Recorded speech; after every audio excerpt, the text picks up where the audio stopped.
Welcome to the 6th episode of Genesis Marks the Spot, where we raid the ivory tower of biblical theology without ransacking our faith. My name is Carrie Griffel, and for the moment, this is the last episode in this little mini-series I am doing that is centered on the spiritual realm, which I started in episode 4. I expect I will come back to this sooner rather than later, but we've got a lot to cover with all the stuff that starts here in Genesis, so I feel we ought to move along after this episode. Because I'm going to be jumping around in topics through my podcast, I'm going to do my best to keep things organized in groups in the titles of the episodes, like we have in this series. So even if the episodes aren't chronologically put out, this will allow us to trace themes forward through scripture and through various implications and ideas while still being able to trace how they start in the Bible. That is, of course, easier said than done, but as I know I'm not going to be able to exhaust a topic in one single stream, this will be my attempt to keep it as organized as possible so you can follow along, especially if you're joining me later. This also provides plenty of opportunity for people to submit questions if there's something you'd like me to address or flesh out, and I can organize Q&A type episodes. In this series about the supernatural realm, we've been bouncing a bit back and forth between specifics. The first episode I talked about Genesis 1:26 and how that doesn't necessarily reference the Trinity, but rather seems to reference the host of heaven.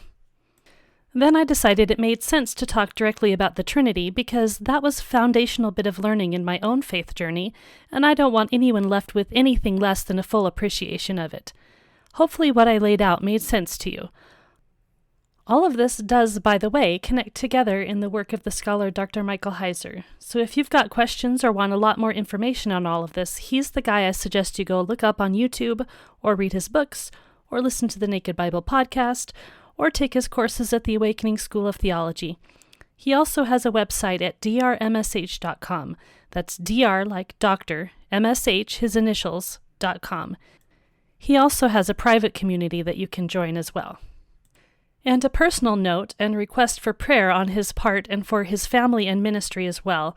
Dr. Heiser is currently in treatment for cancer, and he's been hospitalized lately as well, so please pray for him and his family. This episode is definitely not the last that I will reference his work. If you get tired of hearing me talk about him, sorry, not sorry. I will do my best to make sure I'm bringing you the work of other scholars as well. Dr. Heiser is certainly not alone in his teaching, and there is a whole wide world of learning that is just beckoning us all. In this episode, I'm going to circle back to the idea of the spiritual realm and what is the deal with that. But I'm going also to introduce you to the importance of context. Remember how the Bible is a book? Well, it's a series of books, but there's one ultimate author, and we can understand it as having one overall direction and purpose. I want to say that it's hard to forget that the Bible is a book, but I think we do it all the time.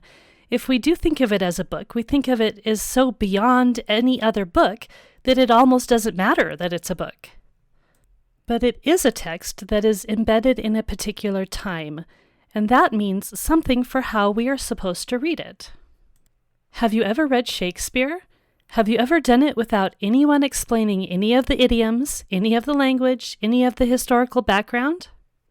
Even if you do have a general overview of the history of Shakespeare and the context of his plays, you're still not going to understand many of his idioms. The constructs of his sentences might take a few readings to get the point. Hearing it out loud and acted out might help, but nonetheless there is going to be a cultural and linguistic gap. If you're over a certain age and you don't commonly interact with the younger generation, you might find the same kind of disconnect going on. A teenager might say something that you feel like you understand perfectly, only to find out later that they meant the exact opposite of what it sounded like to you. There's a real chasm of culture that needs to be bridged before you understand. Why would we think that the Bible is any different when we are separated by centuries, by miles, by culture, by thinking? Thankfully, we have many resources to help us. Sometimes we do have an unbroken line of thought and interpretation that will help us understand.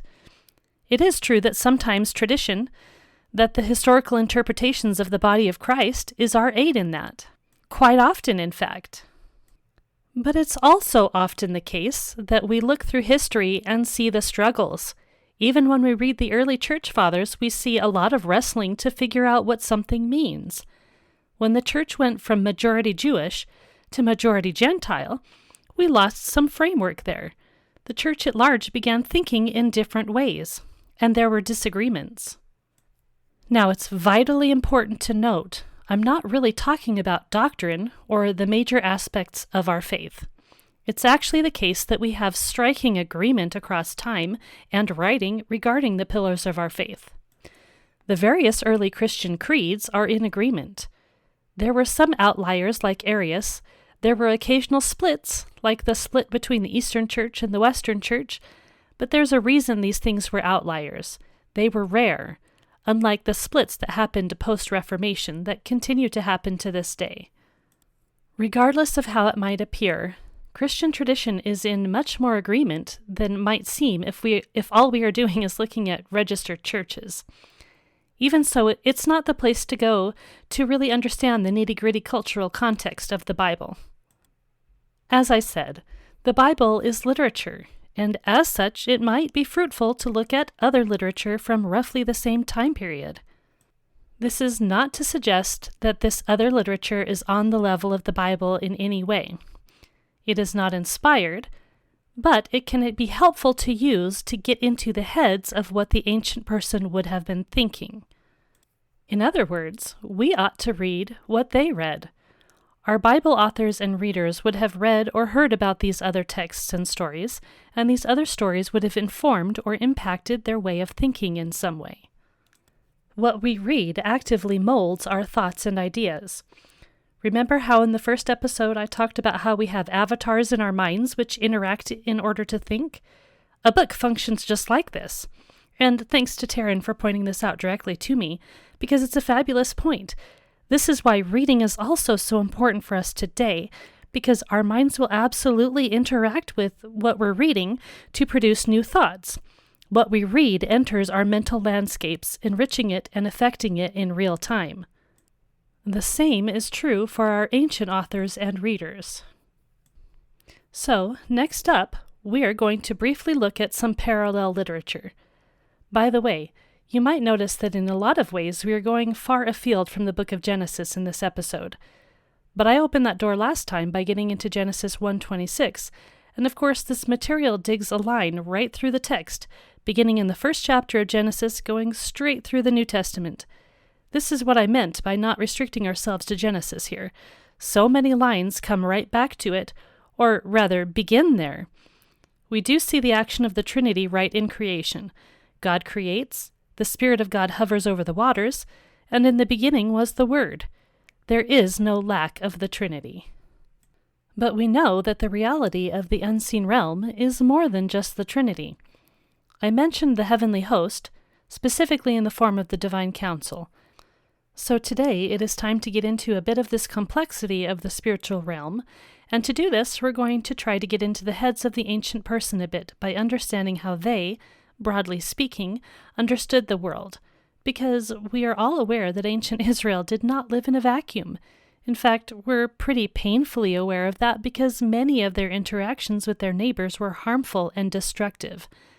So we need to have a clear understanding of how these people intersected and what it means that they did. When we see that they were similar to their neighbors, what does that mean? Is that always a negative thing, or are there other ways to see this? Just like today, literature and story was a key means of connection between people in the ancient world, and much of their literature is quite similar, while also being unique. So what do we mean by parallel literature? How do we determine what is parallel and what is not? Well, there are many things we can look at to determine that. An obvious point of comparison is genre, but this might be more difficult to determine than we expect, especially in today's postmodern environment. Dictionary of Theological Interpretation of the Bible gives a definition of genre that says, genre should be conceived, we think, as a grouping of literary works based, theoretically, upon both outer form, specific meter or structure, and upon inner form, attitude, tone, purpose, more crudely, subject and audience. End quote. But the question is genre descriptive or prescriptive? Meaning, does genre exist as a category within society that has rules and boundaries that a work must fall into? Or do we use genre as a category within which we place similar materials? In other words, does the chicken or the egg exist first? Genre or the pile of writings that we categorize together? The question becomes more difficult in the ancient world when we can't always tell if two texts were intended to have the same purpose or if they just look similar to us now. There are some texts that are obvious to just about anyone that they are parallel. Lists of law code, for instance.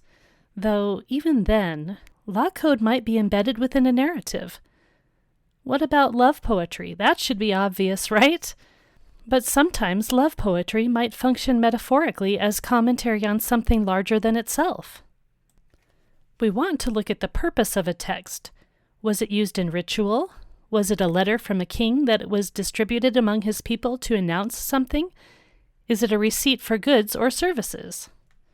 We also want to look at themes or similar characters doing similar things. Occasionally we can see that we have the exact same story told slightly differently, such as parts of the Tales of Gilgamesh which closely line up with the story of the flood in the Bible. We also want to look at the language used. Are similar words or phrases there? How are they used? To whom do they refer? How about similar names? What's the imagery evoked? Quotations or direct language is easy, but often ideas are paralleled or themes are echoed. Thankfully, in the last century in particular, we have found treasure troves of ancient writings that we can compare and contrast. This has helped expound our understanding of the biblical world by leaps and bounds. Archaeology and transmitted history are amazing, and seeing texts written down by the people of the time, that is priceless knowledge. Most people have heard of the Dead Sea Scrolls. Fewer people have heard of the discovery of the Ugaritic texts, which were found just shy of 100 years ago. Discoveries like these help us not only understand the world and culture of the biblical authors, but also help clarify the biblical text, because suddenly we have more insight on word meaning and themes, since many of these languages were so similar. So now that we have a few different ways to find parallel literature, the question becomes, what does that mean? How does it relate to the Bible? There are quite a number of ways in which literature can relate to other literature. Perhaps the first one that comes to mind to us is plagiarism. There are a number of different types of plagiarism, and just so I don't get accused of plagiarism myself, I'm getting these categories from the book Quality Research Papers for Students of Religion and Theology. By the way, with every episode you can check out my show notes for the sources I use. Part of the point of this podcast is to get more people familiar with what's out there for study and critical thinking. Okay, so on to the types of plagiarism. The first is taking a text and copying it wholesale, word for word, and claiming it as your own. That's not a problem we have in Scripture, at least not since the canon was closed. Copying word for word is literally what scribes were doing in order to make new manuscripts, and the scribes weren't claiming that they wrote the text themselves. In the days prior to mass printing, copying by hand was the only way to get another copy of a work. That obviously wasn't plagiarism. Could we have had that early in the textual transmission of the Bible? Maybe, but if so, it was divinely inspired plagiarism because we trust the text as we have it today. The second type of plagiarism is similar, but this takes only a portion of someone else's work and incorporates it into one's own without credit.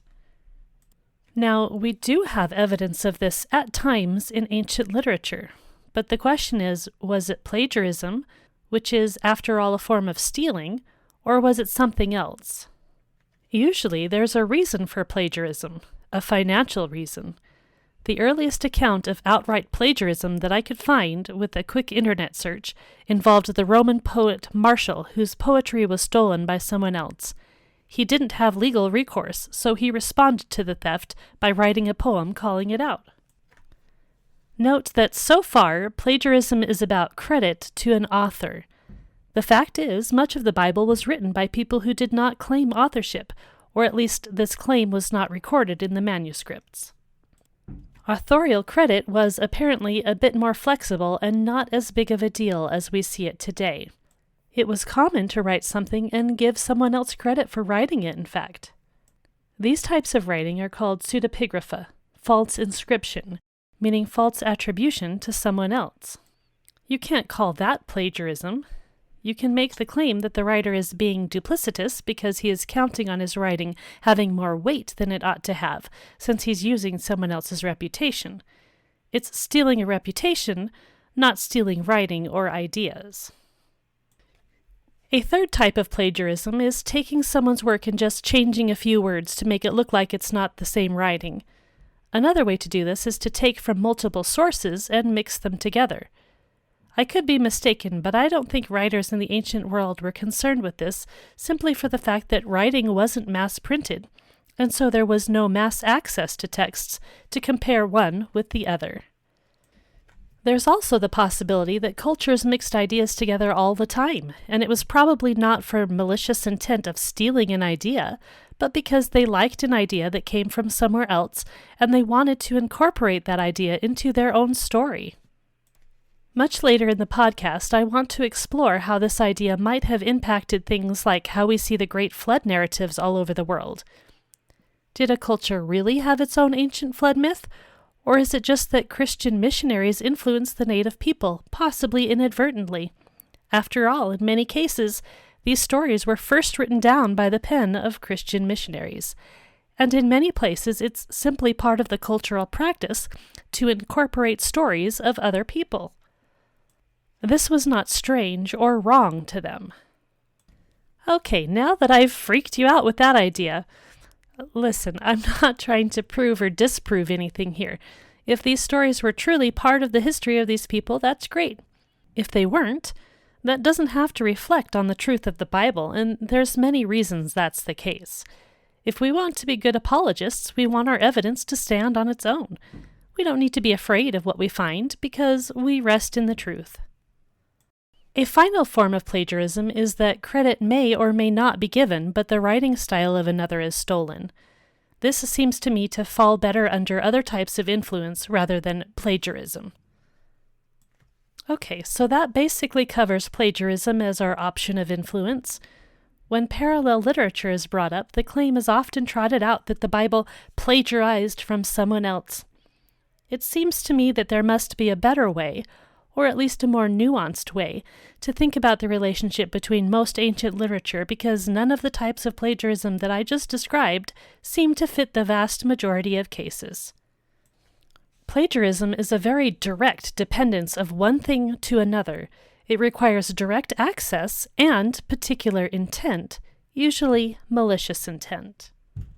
Now I'm going to get into some information from Kenton Sparks from his book, Ancient Texts for the Study of the Hebrew Bible.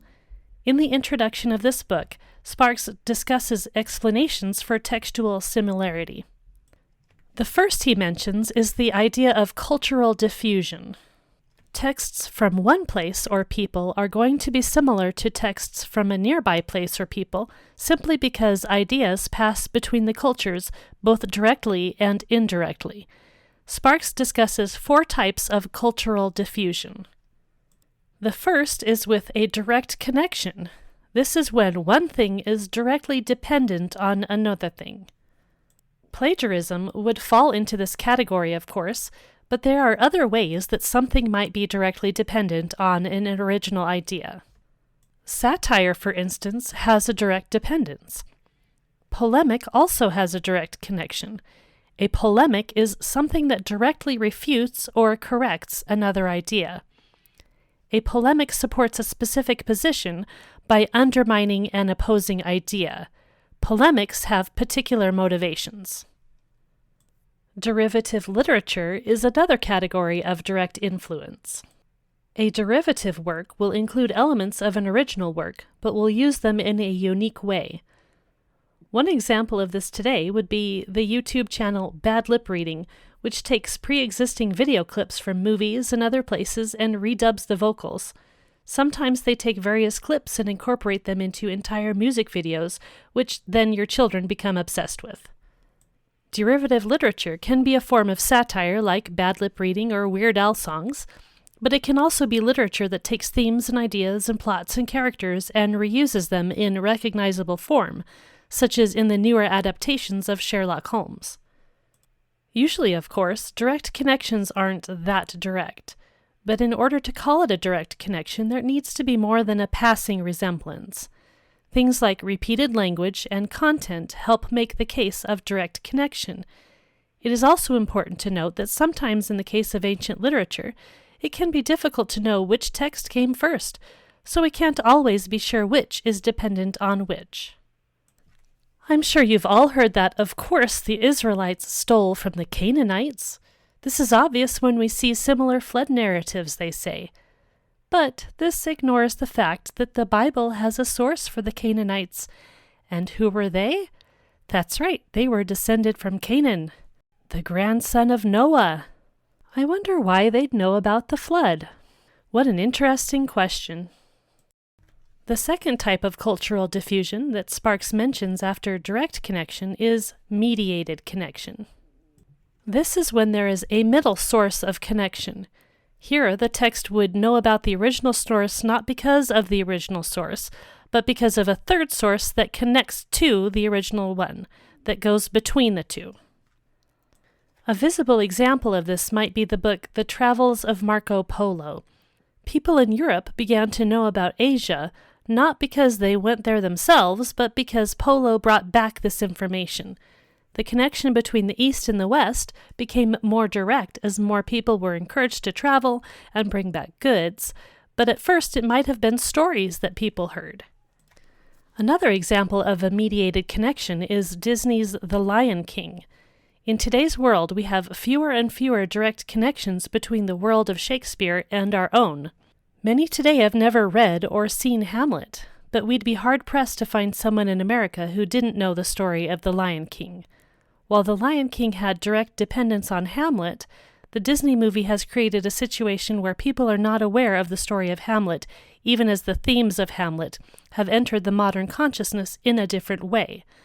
The Lion King functions as a mediator, so we can see how these direct connections might be lost in time, unknown even to the people of the time. Just like with a direct connection, when talking about ancient sources, it can be difficult to tell which is the original, which is the mediator, and which is the later work. These are the kinds of questions that scholars attempt to figure out when they're looking at, for instance, which gospel was written first, and what were the sources from the different gospel accounts. A third type of cultural diffusion, other than direct connection and mediated connection, is when two different works come from a common previous source. It can be difficult to know if two similar accounts fall under a mediated connection or if they simply are both dependent on the same source. An example of something that has a common source is the modern genre of fan fiction. Another example that we are all familiar with are the Marvel movies. I think in particular of the gajillion Spider-Man movies. They are all based on the common source of the comic books.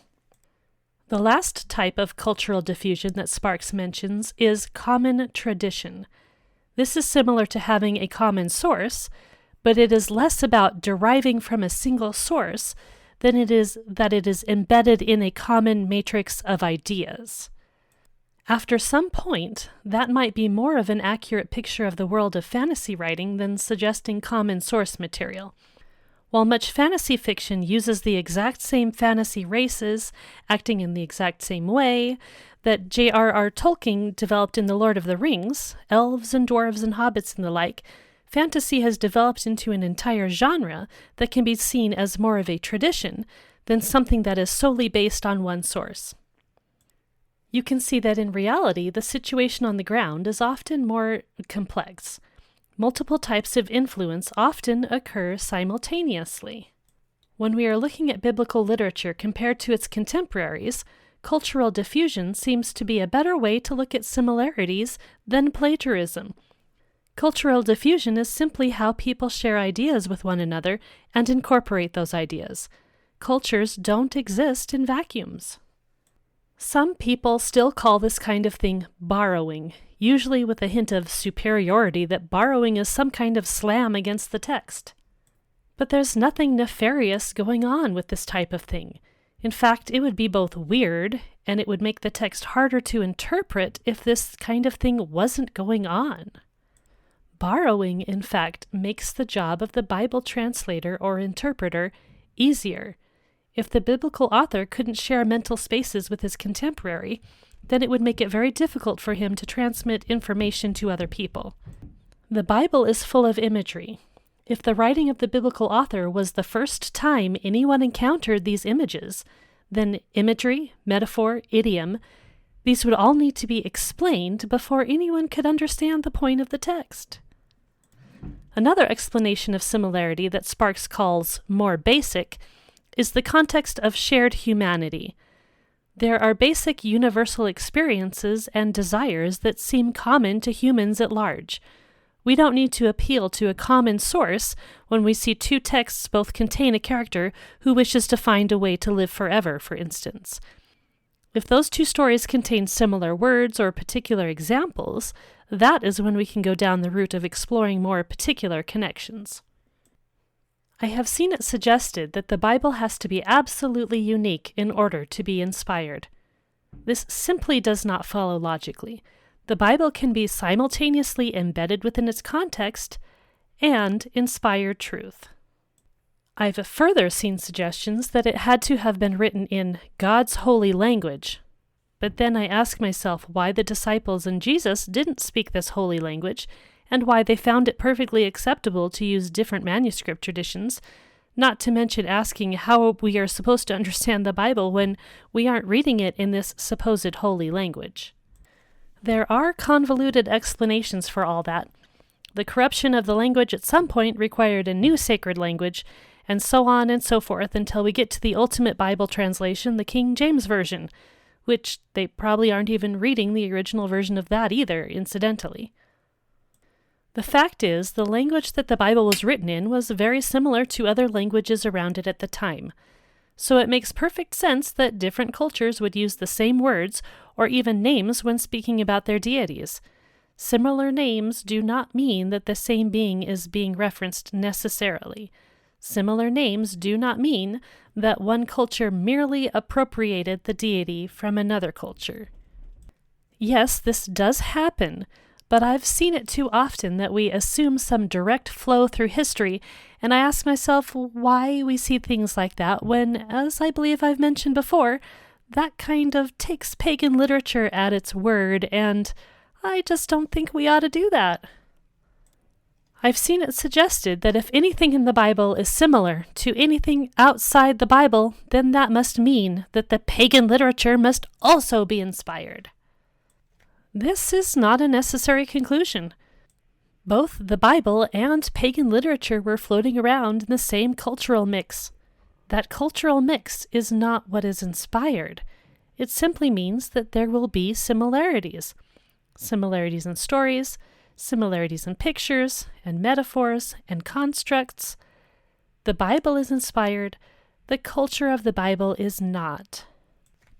I've seen it suggested that a vision from God cannot contain pagan imagery or associations in any way. This idea, too, possesses a logical disconnect. If God knows that his people are embedded within a pagan culture, then he can very well communicate with them in images and language that will make sense to them in that culture. This isn't lying or deceiving or making things up. This is accommodation in order to communicate a message. The alternative to God's accommodation is for God to download an entirely new set of presuppositions into the person he is talking to in order to get his message across. And God would not only have to do this with the person he's speaking to, but to every other person who is listening to the first person. Either that, or the spokesman would have to go into detail to explain what the imagery of the vision meant. If that is the case, why wouldn't God just download all this information into every person? Why even bother using a vision, or a spokesman, or a text at all?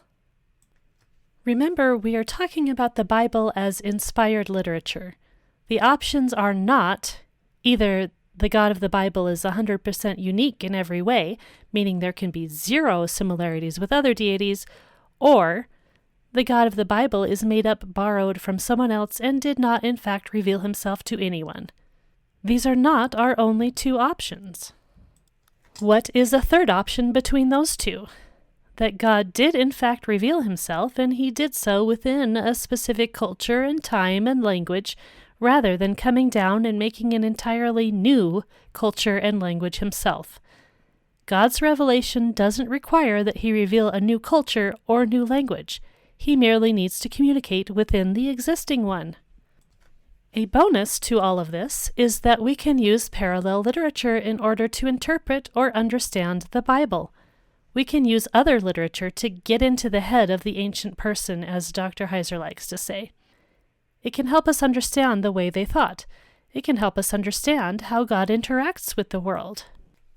When looking at comparative literature, it is important to note that the similarities are not the only thing that matters. Quite often, it is the differences that matter. So, with all that being said, let's look at the Baal cycle. Baal tends to be a big word these days. More people are hearing about this deity. Unfortunately, a lot of what people hear is not accurate, but so it goes these days. The Baal cycle is a group of texts from the city of Ugarit, which is north of Israel. The language of Ugaritic is closely related to Hebrew. A treasure trove of texts from the city were found around 1928 or 1929. This discovery has given us a lot of information about biblical Hebrew. It has also given us some cultural context from the time. Baal is the main deity of these texts. He is a judge, a king, and the one who rides the clouds, imagery that is associated with his being the storm god, the god who brought or kept back the rain that was so necessary to the fertility of the land, and thus the survival of the people. Baal is also called the Most High, but when we compare what that means in the Baal cycle with what that means in the Bible, there is a striking difference. A difference that will be clear as we look more into Canaanite religion. There are many literary parallels between the Baal cycle and the Bible, so it is valuable to our Bible study to become familiar with this text. When we first see Baal, he is in conflict with the sea god Yam. As mentioned above, Ugaritic and Hebrew are closely related languages. You can see this in relation once you know that the Hebrew word for sea, Yam, parallels the name of this Ugaritic deity. Baal is actually not yet the Most High God when the story opens. That title belongs to El, an important name that also shows up in the Bible. In the Baal cycle, El has declared Yam, the god of the sea, to be his vice-regent, his second in command. Baal doesn't like this because it requires him to give up his gold to Yam, so Baal challenges the appointment of Yam as vice-regent. The conflict of a god with the sea, or the sea god, is a common motif in ancient Near Eastern literature, and it's interesting that we both see this and don't see this in the Bible. Remember, when comparing literature, it's important to not only notice similarities, but also differences. A key message is often in the differences. In Genesis, we don't see God battling the water. We do see plenty of water, and at first it is chaotic, but God's Spirit hovers over it peacefully rather than fights it. In Job, we see the sea creature Leviathan, but this isn't anywhere near the imagery we have in the Battle of the Baal cycle. Job 41 is a passage with God speaking, quote, "Can you draw out Leviathan with a fishhook, or press down his tongue with a cord? Can you put a rope in his nose, or pierce his jaw with a hook? Will he make many pleas to you? Will he speak to you soft words? Will he make a covenant with you to take him for your servant forever? Will you play with him as with a bird, or will you put him on a leash for your girls? Will traders bargain over him? Will they divide him up amongst the merchants? Can you fill his skin with harpoons or his head with fishing spears? Lay your hands on him. Remember the battle. You will not do it again." End quote. So it seems here that we are seeing God battling a sea creature, but the sea creature is not all that menacing if God can leash him and play with him like he might play with the bird. Then we have Psalm 74, another passage of God versus the sea. Quote, "Yet God, my King, is from of old, working salvation in the midst of the earth. You divided the sea by your might. You broke the heads of the sea monsters on the waters. You crushed the heads of Leviathan. You gave him as food for the creatures of the wilderness. You split open springs and brooks. You dried up ever-flowing streams. Yours is the day, yours also the night. You have established the heavenly lights and the sun. You have fixed all the boundaries of the earth. You have made summer and winter." End quote. We don't see this kind of imagery in the first chapters in Genesis, but clearly we still have the motif of God versus the waters. But this wasn't how God created in Genesis 1. There are other details in the Baal cycle we might touch on, but it starts getting complex to analyze because there seems to be some repetition in the text, and other gods like Baal's consort, Anat, get in on the action as well. Some things we can take away is that Baal is seen to be the god of the storms and sea, and probably the god of the dead as well, since there is also a fight against Mot, the god of the underworld. Okay, so we see all these ideas floating around in the Baal cycle. We see common terminology, we see common imagery. When these ideas clash one way or another with the Israelites and the Bible, there are reasons for that, and we've already discussed some of the ways that these might relate. Before we go further, let's take a step back and remind ourselves of what we've already gone through already. We talked about plagiarism, and I hope you can see how that isn't really very helpful to sort all this out. The ideas of cultural diffusion seem to make much more sense. Within this understanding, we have direct connections of various sorts, we have mediated connection, and common sources and traditions. While there could be some mediated connection going on, we know that these cultures interacted directly and repeatedly, so direct connections as well as common sources are quite likely. Probably both are going on to various degrees. Direct connections seem visible when we have the similar language and very specific imagery, such as the cloud writing motif. Common sources or general tradition also seem likely, since the idea of fighting chaos in the form of water is extremely ubiquitous. One way to talk about these similarities is to say that they are all based on a common reality that occurred. This doesn't mean that everyone is writing inspired literature. It just means that they have ancient cultural memories that have been preserved in their myths and stories.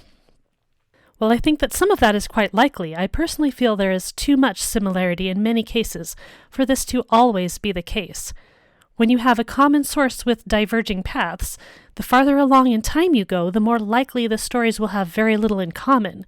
It seems much more the case that these myths have grown together as similar texts within a genre. But of course it also might be the case that we have both the things happening, that we have common memories and then they are all written in similar ways because they came from very similar cultures. So you see it gets very complex very quickly. And now some of you are probably throwing up your hands and thinking, well, what's the point then? Why are we even trying to work this out? Why? Why indeed? Because it's a puzzle and it's worth working it out. Because we don't always need to find the right answer. Because by thinking, by processing, by finding where we might be wrong, we become more right. Because by going through these things, we connect with the humanity of others, even the humanity of those who lived long ago. We tend to be very myopic, and we forget that humans have always been humans, and that we are connected together in creation and in God's order. We tend to think of those pagans as all being wrong. And I'm not saying that they're not, but I am saying that there are things to think about rather than painting everything with a broad brush and calling it complete. My personal suggestion is to look at comparative literature with a critical eye to all of these things, because I think they are visible at times. Where do we see polemic going on where the Bible might be correcting the prevailing view? Where might we see satire even? Do the connections help support historicity? And quite importantly to our study and understanding of Scripture, how do these parallels help us to understand the way of thinking of the biblical author and reader? Never mind the chicken and egg type questions. When we look at how ancient cultures ordered and explained their world, when we see how central the spiritual realm was to them, we can better understand the theological message of the text. And we don't need to be shocked or dismayed to see these parallels, nor do we need to accept the skeptical opinions which suggest that Israelite religion was simply developed out of their surroundings rather than being based on revealed truth. I know we are getting pretty deep into this episode already, and I haven't even gotten to the meat of it yet, but I think this is all pretty essential to the overall perspective I'm trying to get around to here. Some of you have already gone down these paths, but to many people this will be new, and I want to set some good groundwork for our investigation. So let's get back into some more specifics with the Bible. Are the descriptions of God defeating Leviathan functioning as a polemic or a correction to the traditions of Ugarit and other nations? Do we have the Spirit of God hovering over the waters in Genesis 1 as a point that counters these violent narratives? It is quite possible. We can continue with the connections that the Baal cycle has with the Bible. Baal defeated the sea and gained control over water chaos. He became the lord of the clouds and weather. He rode on the clouds. And where do we see this imagery in the Old Testament?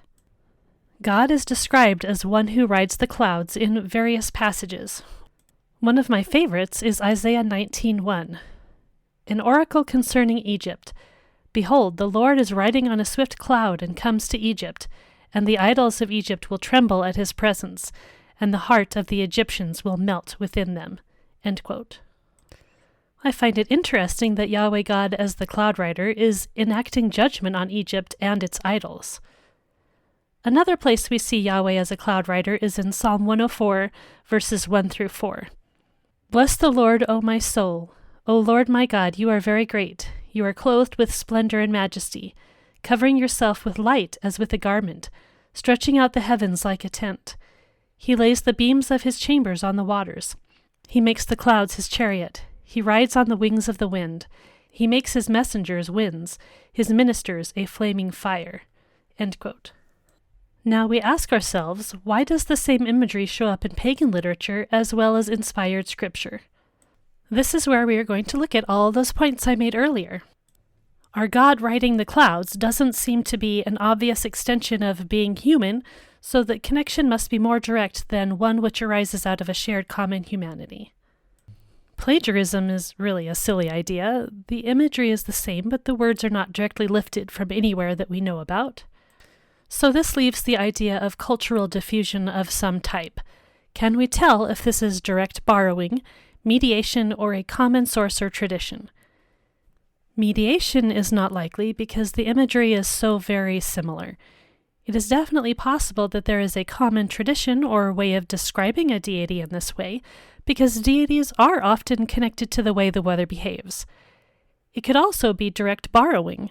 This language might be a polemic against Israel's neighbors, correcting the idea of who, in fact, has the power to ride the clouds.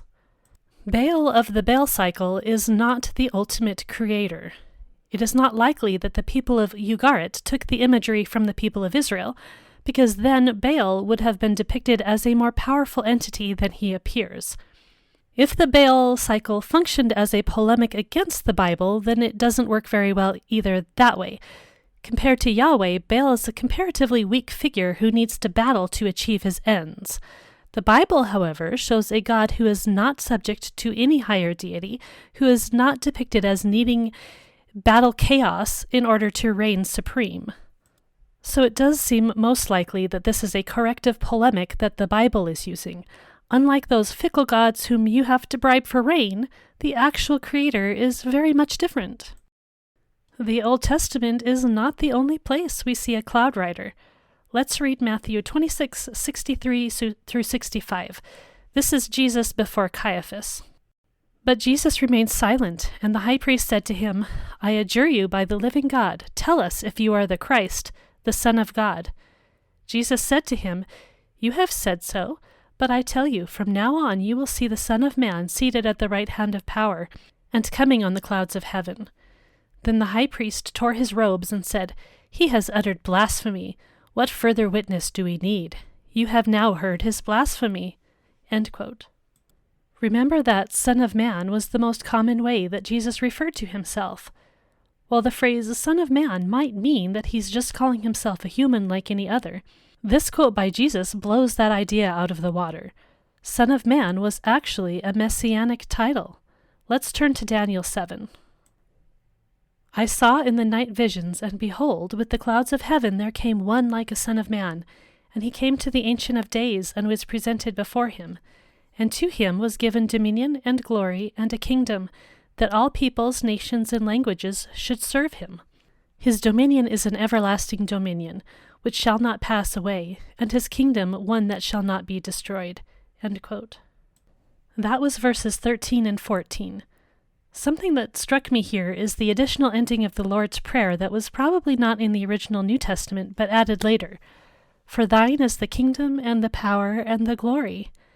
In Daniel 7, the Son of Man was given dominion and glory and a kingdom, so that's pretty cool. Note too here that the Son of Man comes before the Ancient of Days. I'm now going to read a quote from The Unseen Realm. "To ancient people all over the Mediterranean, Israelite or not, the one who rides the clouds was a deity. His status as a god was unquestioned. Consequently, any figure to whom the title was attributed was a god." Old Testament writers were quite familiar with Baal. Baal was the main source of consternation about Israel's propensity toward idolatry. In an effort to make the point that Yahweh, the God of Israel, deserved worship instead of Baal, the biblical writers occasionally pilfered this stock description of Baal as the cloud rider and assigned it to Yahweh. End quote. Heiser lays out several cloud rider passages, and then he says, quote, "The literary tactic made a theological statement. The effect was to displace or snub Baal and hold up Yahweh as the deity who legitimately rode through the heavens, surveying and governing the world. The lone exception to the pattern of using this unambiguous deity title of the God of Israel is Daniel 7:13. There, a second figure, a human figure, receives this description. The description was known across the ancient world as Baal's. No one questioned Baal's deity status. Daniel 7 therefore describes two powers in heaven, two Yahweh figures, since in all other places in the Old Testament, Yahweh is the cloud rider. Just as importantly, the one who rides the clouds in Daniel 7:13 receives everlasting kingship from the Ancient of Days. As we saw in the previous chapter, everlasting kingship belonged only to the Son of David." End quote. The Son of Man in Daniel 7 is commonly acknowledged to be a messianic figure, so at minimum, what Jesus is doing before the high priest is claiming to be the Messiah. But how does the high priest react? He makes the claim of blasphemy. Now, it wasn't in fact all that uncommon for Jews of Jesus' day to claim messiahship, but these messianic pretenders weren't simultaneously charged with blasphemy. Jesus was being charged with blasphemy because he was claiming to be God, Yahweh himself. We discussed last week what Dr. Heiser meant when he references this idea of the two powers of heaven. This is another picture of Jesus as God. Okay, so we've looked at some of the chaos sea imagery from the Baal cycle and compared it to the Bible, and the image of the cloud rider. Now let's turn to looking at names. The name of El in particular, and some of the characteristics of El. I'm going to read a section from Sparks again. Quote, "In Ugaritic tradition, creation was attributed to the god El and his consort Atherot, or Asherah, who carried the epithets the creator of creatures and creator of the gods, respectively. The Hebrew Bible and inscriptional evidence similarly indicates that Yahweh Elohim was the creator god, and that at least some Israelites viewed Asherah as his consort. Although El and Asherah were prominent in Ugaritic theology as the parents of the gods and creators of the cosmos, tales about them are generally wanting. There were, however, numerous Ugaritic myths that featured the storm god Baal as the protagonist." End quote. First, a couple things may have stuck out at you in that. Yahweh's consort? What is this? Yes, some Israelites did worship Asherah in this way. This comes from archaeological evidence and, again, should not surprise or concern us unduly, as the Bible has a ready and obvious answer for this. Remember, what kind of sin did the people of Israel fall into again and again? That's right, pagan idolatry. Because of what the Bible says, we ought to see evidence of paganism within the borders of Israel, and we do. Some take these archaeological finds as indicating that the Israelite religion grew from Canaanite religion, but it's just as likely, and of course we believe correct, that the Bible is in fact honest about the chosen people of God. They were, frequently, pagan worshippers. Throwing in a little tidbit from my LDS background as well. The LDS Church takes this kind of information as evidence for the idea that Yahweh was himself a created being, that he had parents named El and Asherah, or alternatively that Yahweh has a wife named Asherah. Their explanation for why this isn't explicit in the Bible is because, of course, Yahweh knew he'd get flack from people, and he didn't want his beloved wife to also be the target of these offenses, so Yahweh protects her from the people, from her own children, so she can't have a relationship with them. That always really bugged me as a child, and it bugs me even more as a mother today. If we in fact had a heavenly mother, I'd imagine she'd be heartbroken not to have a personal relationship with her children. Either that or she's not the very motherly type. Oh, they say that she will have a relationship with us later. Yeah, that's not cool. If I was told I could have children, but I could only relate to those children after they'd grown up, yeah, not cool. But I'm digressing a bit. My point here is that once again we see people who take pagan literature as a basis for truth, rather than the Bible. So back to our point about El. El is the high creator of God in Ugaritic literature. He is the head of a pantheon of gods. El also happens to be a name or a referent for Yahweh God in the Bible. What do we do with this information? Of course, many have taken this to indicate that the Israelites stole their idea of Yahweh from the Canaanites. We've discussed at length how we can see parallels between literature and culture, so we know that this is not a necessary conclusion by any means. We need to ask more specific questions before coming to any conclusions. First, do El and Yahweh share attributes or characteristics of any kind? If they do, it is still not necessarily the case that they are the same deity or that Yahweh is necessarily derived from El, but this is nonetheless important information. As Sparks points out, we don't actually know a whole lot about the Canaanite or Ugaritic god El. He is a creator, he is over a pantheon, and he has an escort. As it so happens, those are all elements that can be connected in some way to Yahweh. Hang on a second, you say, weren't you just saying that Yahweh doesn't have a consort? He doesn't, but along with the fact that some Israelites obviously thought he did, Asherah does show up in the Bible in the form of pagan worship at Asherah poles. Look in Judges 3, 1 Kings 15, 1 Kings 21, 2 Chronicles 24, and 2 Kings 22. These are all examples of Asherah worship, and it is condemned, and judgment is pronounced upon it. Okay, so we can say Yahweh, otherwise known as El in the Bible, does not have a consort. El/Yahweh is creator. But the God of the Bible creates through his word, not through destruction and reforming matter. So far, we see striking differences in the similarities. Remember how I said that the differences often tell far more than the similarities? The God of the Bible, as similar as he sounds to this other Canaanite deity, is not the same. What about the fact that El is over a pantheon? Yahweh in the Bible can't be said to be parallel to that, can he? Well, actually, yes, he can. Remember 2 episodes ago when I said that the gods of the nations were real? That Genesis 1:26 wasn't God talking to himself, but was in fact more likely to be God talking to his heavenly host? In a number of places, through various ways, we see that God indeed has a council. 1 Kings 22:19-22 says, "And Micaiah said, Therefore hear the word of the Lord. I saw the Lord sitting on his throne, and all the host of heaven standing beside him on his right hand and on his left. And the Lord said, Who will entice Ahab, that he may go up and fall at Ramoth Gilead? And one said one thing, and another said another. Then a spirit came forward and stood before God, saying, I will entice him.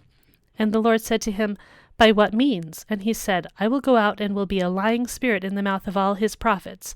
And he said, You are to entice him, and you shall succeed. Go out and do so. End quote. This is God sitting on a throne amidst the host of heaven, working out a judgment plan for Ahab. God has decided that Ahab is going to die in battle, but he doesn't declare how this is done. It is not that God can't figure out how to do this on his own. He's letting his council participate in the process. Now let's look at the first chapter of Job. Job 1, 6-12 says, Now there was a day when the sons of God came to present themselves before the Lord, and Satan also came among them. The Lord said to Satan, From where have you come? Satan answered the Lord and said, From going to and fro on the earth and from walking up and down on it. And the Lord said to Satan, Have you considered my servant Job, that there is none like him on the earth, a blameless and upright man, who fears God and turns away from evil? Then Satan answered the Lord and said, Does Job fear God for no reason? Have you not put a hedge around him and his house and all that he has on every side? You have blessed the work of his hands, and his possessions have increased in the land. But stretch out your hand and touch all that he has, and he will curse you to your face. And the Lord said to Satan, Behold all that he has in your hand, only against him do not stretch out your hand. So Satan went out from the presence of the Lord. End quote. This one is interesting because it's God having a discussion with the Satan. Many people read this in English and say, oh, it's talking about the devil, Satan, the main enemy of God. I'm not going to suggest that this absolutely cannot be that figure.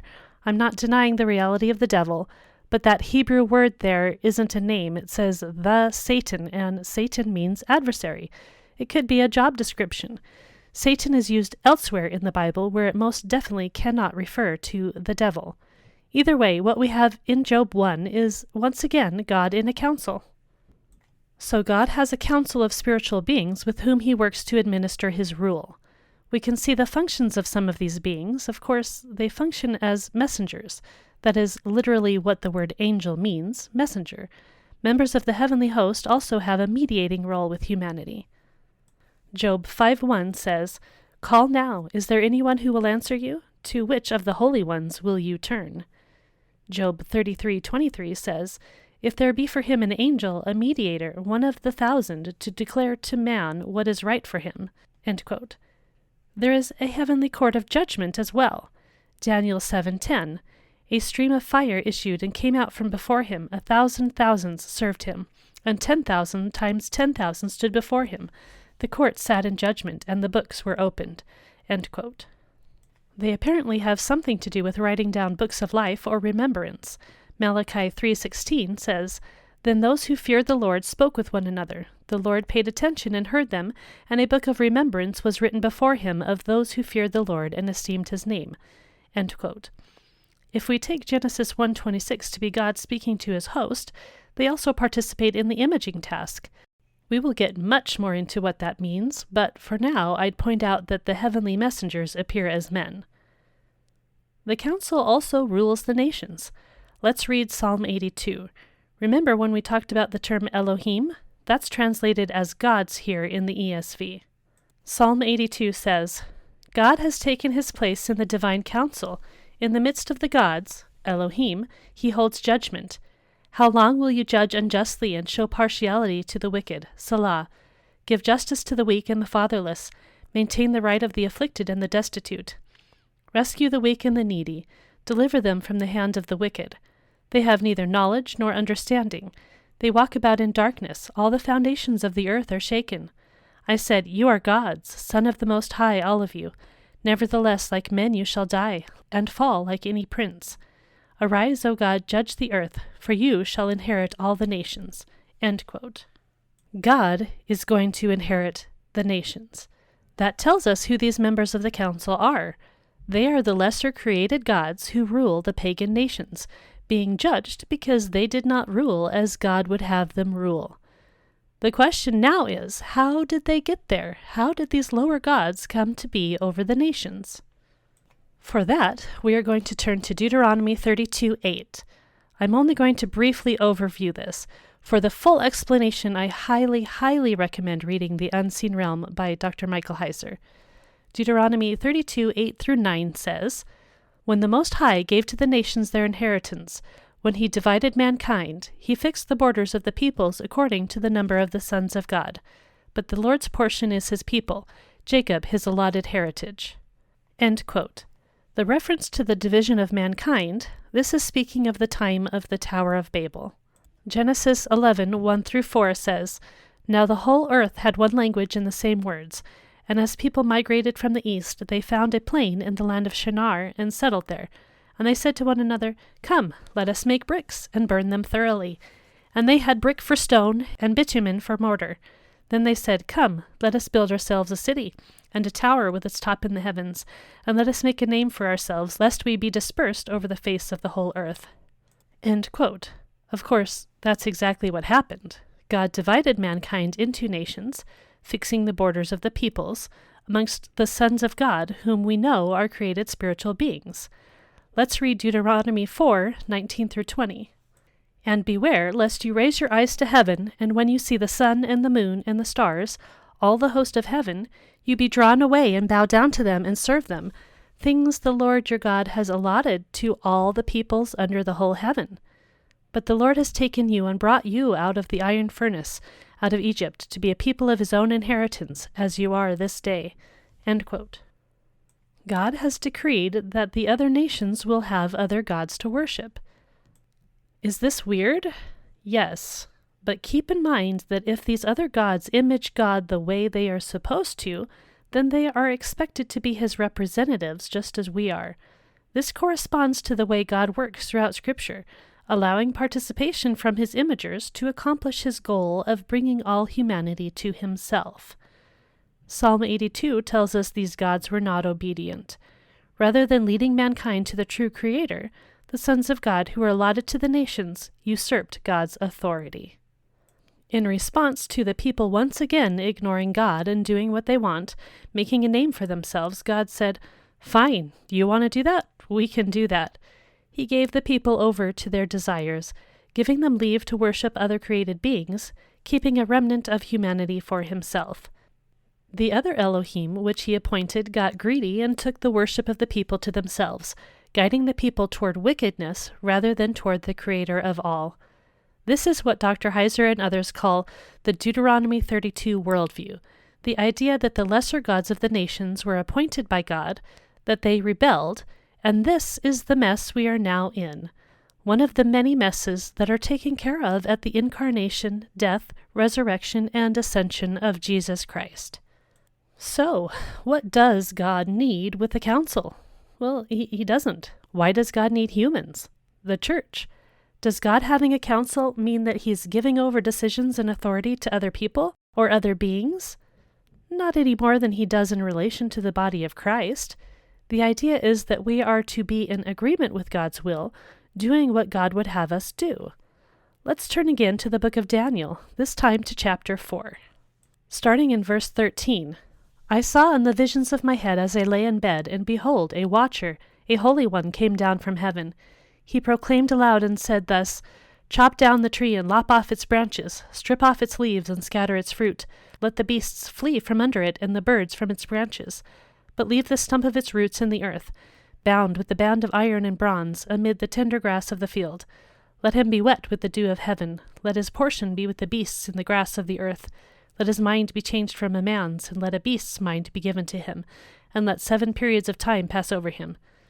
The sentence is by the decree of the watchers, the decision by the word of the holy ones, to the end that the living may know that the Most High rules the kingdom of men, and gives it to whom he will, and sets over it the lowliest of men." End quote. A watcher, a holy one, came from heaven and made a declaration. The end of our passage says that this is by their decision. Let's move down to verse 24, which says, "This is the interpretation, O king. It is a decree of the Most High, which has come upon the Lord the King." End quote. This verse says that they are not working independently away from God. The decree of the watchers is the decree of the Most High. God and his council are to work in harmony according to God's will. When they do not, they are judged. Okay, so let's go back and compare Yahweh God and his council with the council that we see El has in the Baal cycle. What are the similarities? The name El, of course. El created the lower gods. Even though he is the head of the pantheon, El allows the lower gods to participate in decision-making. Now, what are the differences? The name El is most often appended to something else in the Bible. El Elyon, for instance, means God Most High. El Roy means God who sees. El Olam means eternal God. El is used in names, as I described in previous episodes. It might be the case that El is less a designated name than it is a title, especially when we realize that God revealed himself to Moses as Yahweh. In Ugarit, El doesn't seem to care one way or another what happens when the lower gods battle. Whether Yam or Baal win out in the end, it doesn't matter to El. In the end, Baal, one of the lower gods, assumes the title of Most High. In the Bible, this is a title that is always held by Yahweh. El doesn't seem all that essential to the storyline presented in the Baal cycle. He is a god who doesn't seem very invested in his creation. The God of the Bible, on the other hand, is invested to the point that he comes into creation himself in order to reconcile creation to himself. It's interesting to me that the nations surrounding Israel never seem to actually have the highest creator deity as the one they are to worship. Very interesting. As you can see, the differences between the Canaanite El and the God of the Bible are quite numerous and distinctive. So let's consider this. Is it fair to suggest that the Israelites couldn't have come up with their own gods, so they stole the Canaanite one? Yahweh is definitely more awesome than Ugaritic El ever was. If the Israelites indeed took the language, then this is clearly more of a polemic use of the language if it is not simply the use of a term that more or less meant to the ancient Near Eastern people of the time, High Creator. Considering the distinctive differences, I don't think it's fair either to suggest that El and Yahweh were merely competing deities of the time. The investment that Yahweh had with his people, the characterization of him in the text of the Hebrew Bible, the follow-through of the narrative to the person of Christ, these are things that go far beyond what any of the other deities of the time were ever said to do. So, to end, here's a question. How do we ultimately compare these parallels with other literature to the Bible? What makes sense when we consider that the Bible is revelation, whereas these other texts are not? How can we be confident in the Bible? The biggest reason is that it is the Bible that tells us of Christ, his life, death, resurrection, and ascension. Even non-Christian scholars, not a few, but the vast majority, admit that the evidence points to Christ being a historical figure. Hundreds of people who could have been talked to at the time and their stories examined, witnessed his resurrection. The Bible is our source for information about the Savior. It is the core message of our faith. Also, I don't want you coming away from this episode thinking that we can't understand the Bible without also reading other literature. Is it better to steep ourselves in the culture of the biblical authors so that we can pick up what they are putting down in the text? I think so. Is it, however, necessary to understanding the Bible? Does it fundamentally change the message of the gospel? No. It helps us draw a much more detailed picture of God's redemption of humanity, which includes the defeat of not only human evil, but evil that exists in the spiritual realm. Understanding how there is some reality behind pagan belief or pagan gods can help us understand what Paul says when he says that our battle is not against flesh and blood, but against the rulers, against the authorities, against the powers of this dark world, and against the spiritual forces of evil in the heavenly realms. The story of creation and redemption is a vast and all-encompassing narrative of God's sovereign triumph. Once again, thank you for listening to this episode. I encourage anyone interested in this topic to pick up Dr. Heiser's book, The Unseen Realm, or if you don't want footnotes, pick up his book, Supernatural, which has the same content but doesn't have all the sources that some might find get in the way of reading. If you want to find out the other sources I used to write this episode, check out my transcript or my website, or come find me on Facebook at Genesis Marks the Spot. You can always email me at genesismarksthespot@gmail.com as well. Next week, we're going to get more into comparative studies, talking about myth and why it doesn't have to be the dirty word we use it as. Thanks for listening.